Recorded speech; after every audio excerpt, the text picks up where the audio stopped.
Malod, so nandito tayo ulit sa Intramuros. So dito magtatanong tayo kung gaano tayo ka-famous. Tatanong tayo kung kilala nila tayo at kung may nakakilala sa atin, bibigyan natin ng pieces. Let's go! Hello mga ate, kilala niyo ako? No. Kilala niyo po ako? I have 2 million subscribers sa YouTube. Sorry. Pwede magtanong, hindi niyo ako nakikilala? Hindi po. Meron ako 2 million subscribers sa YouTube. Hindi niyo alam. Hindi po. OMG mga Lods, di tayo kilala siya. What's up mga Lods, kilala niyo ako? Meron ako 1 million subscribers sa Facebook and YouTube. Hindi po. Hindi niyo kilala? Pero pogi ka.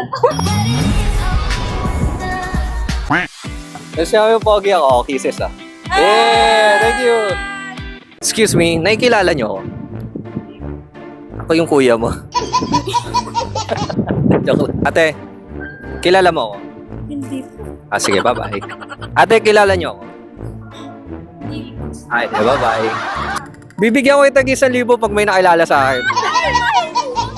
Kilala niyo ako? Sorry po, hindi.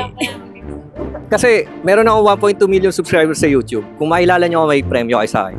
Ano ba yun? May 5,000 kayo sa akin. Pamilya! Pamilya na kayo, kuya. Kilala niyo ako?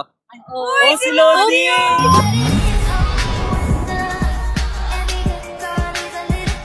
Ano na? Mike Mizuno. Ay, Mike- Mike Mizuno ba yan? Kilala ka namin. Shit! So, walas may nakakilala sa atin ngayon dito. Di ba? Hindi na sayang 1.2 million subscribers na. Dahil nga, nakilala tayo eh. Bigyan natin sila ng chocolate. Paswerte kayo, nakilala niyo ako. Okay, ate oh. Ay, kuya. Ayan, so shoutout sa inyo. Hi naman tayo. Hi! Spread love, not hate!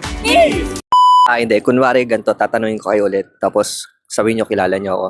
Sabihin nyo, Mike Mizuno Vlogs, ha? Okay lang? Tapos, bibigyan ko kayong chocolate, ha? Okay, sige.